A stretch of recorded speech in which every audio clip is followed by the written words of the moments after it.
بسم اللہ الرحمن الرحیم۔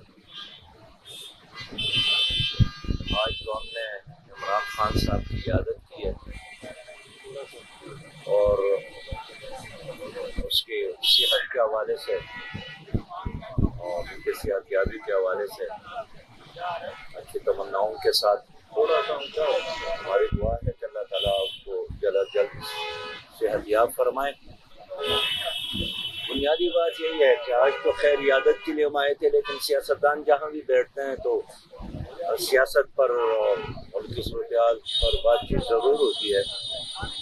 جماعت اسلامی کا موقف شروع سے یہی ہے کہ پاکستان ایک جمہوری ملک ہے اور اس کے استحکام کے لیے باقی چیزوں کے علاوہ الیکشن اصلاحات ضروری ہے۔ ہم نے پہلے بھی خان صاحب سے اس پر بات کی ہے، دوسرے سیاسی جماعتوں سے بھی ہمیشہ ہمارا یہ موقف ہے اور آج بھی یہی ہے کہ اگر الیکشن ریفارمز کے بغیر الیکشن ہوتی بھی ہے تو جس دن الیکشن ہو گیا اسی دن وہ متنازع بھی ہوگا۔ اس لیے تمام سیاسی جماعتوں کو مل کر الیکشن ریفارمز پر ایک کنسنسس اختیار کرنے کی ضرورت ہے۔ باقی ہماری تجویز یہی ہے کہ اس ملک میں جس طرح ہماری جمہوریت ہے اور ہمارا الیکشن کا طریقہ ہے یہ سوٹ نہیں کرتا ہے، ماضی نے ثابت کیا ہے۔ اس لیے کہ موجودہ الیکشن تو یرغمال الیکشن ہوتا ہے، جن کے ساتھ پیسہ ہے، جو علاقے کا جاگیردار ہے، جو دولت خرچ کر سکتا ہے، وہی الیکشن میں حصہ لیتا ہے اور وہی پیسے کی بنیاد پر ایوان کا حصہ بن جاتے ہیں۔ ہماری تجویز یہ ہے کہ ملک میں متناسب نمائندگی کو اپنایا جائے اور اس کے علاوہ کوئی حل بھی نہیں ہے۔ اس وقت صحیح بات یہ ہے کہ آپس کے جھگڑوں کی وجہ سے، تناؤ کی وجہ سے غریب آدمی کو تکلیف ہے، معیشت تباہ ہو رہی ہے اور لوگ نان شدینہ کا محتاج ہو گئے ہیں۔ تو ہم یہی چاہتے ہیں کہ آئندہ الیکشن سے قبل الیکشن ریفارمز ہو اور اس پر سب کی کنسنسس اتفاق رائے ضروری ہے۔ اچھا ذرا صاحب یہ بتائیں کہ ایک تو خان صاحب نے آپ کو اپنے ساتھ 9 مارچ کا دوسرا مرحلہ شروع ہو گیا ہے، آپ کو وہ دعوت دی ہے اپنے ساتھ چلنے کی حقیقی آزادی مارچ میں، اور دوسرا اس کے ساتھ ہی جو خان صاحب نے جو راستہ اختیار کر لی ہے، عمران خان نے جو راستہ اختیار کر لیا ہے اس وقت، انہوں نے شامل تمام جماعتوں کے مخالف، اور خان صاحب بھی اس وقت کچھ بڑے اداروں کو بھی ہیٹ اپ کر رہے ہیں۔ آپ کا سیاسی تجربہ کیا کہتا ہے کہ راستہ کہاں پہ جا کے نکلے گا بھائی؟ تھوڑا لاؤڈ بولیے گا۔ دیکھیے ان کا اپنا مارچ ہے، یہ ان کے اپنی جماعت کا، پارٹی کا فیصلہ ہے، نہ انہوں نے ہمیں اس میں شرکت کی دعوت دی نہ ہم نے شریک ہونا۔ ہر سیاسی جماعت کا اپنا ایک طریقہ کار اور اپنا ایک لائحہ عمل ہے، انہوں نے خود طے کیا اور خود کر رہے ہیں۔ جماعت اسلامی اپنے طریقے سے چل رہی ہے، وہ اپنے طریقے سے چل رہے ہیں۔ دوسرا سوال جو میں نے آپ سے پوچھا ہے، اچھا اسرار صاحب، دوسرا سوال جو آپ سے پوچھا ہے کہ جس طرح خان صاحب اس وقت پی ڈی ایم پاکستان کے بڑے اداروں پر کہہ رہے ہیں کہ ان کی آزادی میں وہ رکاوٹ ہے، ان کے چند لوگ رکاوٹ ہے، آپ کیا سمجھتے ہیں جس قسم کا اس وقت ہیڈ انکلوژن ہو گیا ہوا ہے؟ دیکھیے میں ایک بار پھر کہوں گا کہ اگر اسٹیبلشمنٹ نے تاریخ میں پہلی بار عوام کے ساتھ وعدہ کیا ہے کہ ہم غیر جانبدار رہنا چاہتے ہیں، ہم سیاست میں انوالومنٹ ختم کرنا چاہتے ہیں، تو یہ بات ہم تمام سیاسی جماعتوں سے بھی کرتے ہیں، عمران خان صاحب سے بھی ہم نے کی کہ یہی وہ موقع ہے کہ ہم اس کے لیے ایک میکانزم بنا لیں، تاکہ اگر ایک ادارے نے خود اعلان کیا ہے اور 22 کو عوام کے ساتھ وعدہ کیا ہے کہ ہم سیاست میں نہیں آئیں گے،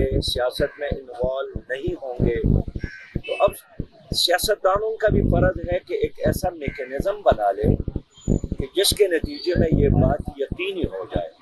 اس لیے کہ ماضی میں بھی اس طرح اعلانات ہوتے رہتے ہیں، باقی سیاست کرنا، جلسہ کرنا، جلوس نکالنا، لانگ مارچ کرنا ہر پارٹی کا حق ہے۔ ماضی میں بھی پیپلز پارٹی نے بھی لانگ مارچ کیا تھا، JUI نے بھی آزادی مارچ کیا تھا, یہ PTI والے بھی کر رہے ہیں. تو ہمارا یہی خیال ہے کہ ہر پارٹی کا حق ہے. جماعت اسلامی نے بھی ماضی میں ٹرین مارچ کیا تھا, آپ اس میں شریک تھے. تو یہ سیاسی ہلچل اور سرگرمیاں ہر پارٹی کا اپنا ایک حق ہے, اور کوئی ادارہ یا کوئی مرکزی حکومت, صوبائی حکومت اس حق کو نہیں لے سکتی. اچھا, کیا آپ سمجھتے ہیں کہ بیفور ٹائم جو ہے جو PTI کا مطالبہ ہے الیکشن ہونے چاہیے, کیا اس ملک, یہ ملک تقاضا کرتا ہے جو ملکی معاشی صورتحال ہو گئی ہے؟ میں یہی کہنا چاہتا ہوں کہ الیکشن ریفارمز کے بغیر ان سچویشن اور اس ماحول میں الیکشن کوئی بھی قبول نہیں کرے گا. اس لیے میں چاہتا ہوں کہ الیکشن سے پہلے الیکشن ریفارمز ہو, الیکشن کمیشن کو با اختیار بنایا جائے, مالی لحاظ سے بھی با اختیار ہو, اختیارات بھی ان کے ساتھ ہوں, انتظامی لحاظ سے بھی با اختیار ہو. لیکن اگر الیکشن کمیشن کمزور ہو اور ہر کوئی اس کو اپنی مرضی کے مطابق استعمال کرتا ہے, آپ دیکھیں گے کہ الیکشن ہوگا اور اگلے دن الیکشن کے نتائج کے خلاف احتجاج بھی ہوگا. صاحب, پچھلے دھرنے کے بجائے اب زیادہ سیاسی صورتحال ابتر ہے. آپ سیاسی جرگہ بھی کر چکے ہیں, اس کے امین بھی بنے تھے. آصف علی زرداری ہوں یا بلاول بھٹو زرداری ہوں, منصورہ آئے. تو جس طرح کی سیاسی صورتحال بنی ہوئی ہے, پھر کوئی سیاسی جرگہ کی آپ انیشیٹو لیں گے؟ آصف علی زرداری, شہباز شریف سے بھی اس سلسلے میں بات کریں گے؟ کیا پھر آپ کو وہ کردار ادا نہیں کرنا چاہیے جس طرح کی صورتحال بنی ہوئی ہے, یا آپ بھی نیوٹرل رہنا چاہتے ہیں اس بار؟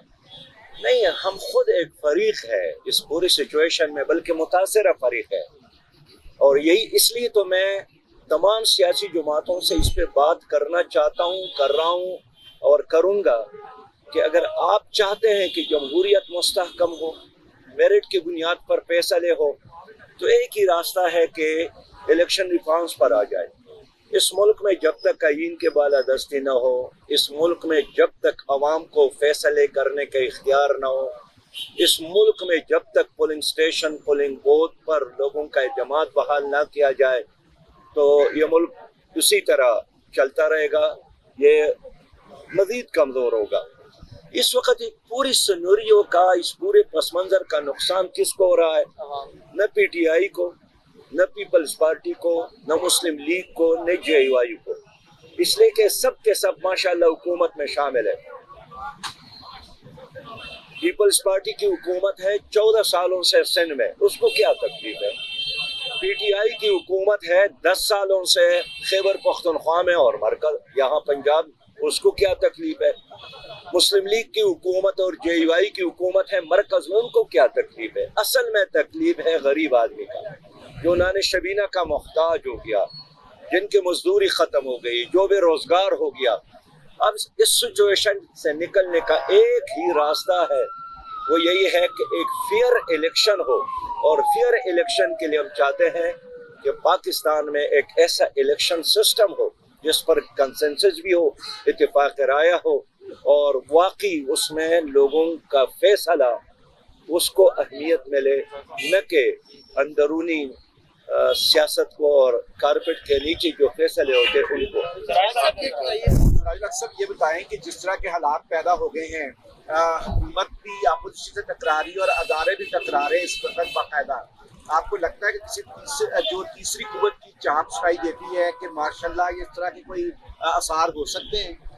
ماضی میں تو یہی ہوا ہے, جب بھی سیاستدان آپس میں لڑ پڑے ہیں تو اس کا نتیجے تو یہی نکلا ہے جو آپ کہہ رہے ہیں کہ کیا مارشاء اللہ کا خطرہ ہے یا نہیں. ماضی میں یہی ہوا ہے. تبھی تو میں چاہتا ہوں کہ طویل جنگ کے بعد بھی, سیاسی جنگ کے بعد بھی راستہ الیکشن ہی ہوگا. تو اگر الیکشن ہی راستہ ہے تو کیوں نہ ہم الیکشن ریفارمز پہ اتفاق کر دیں.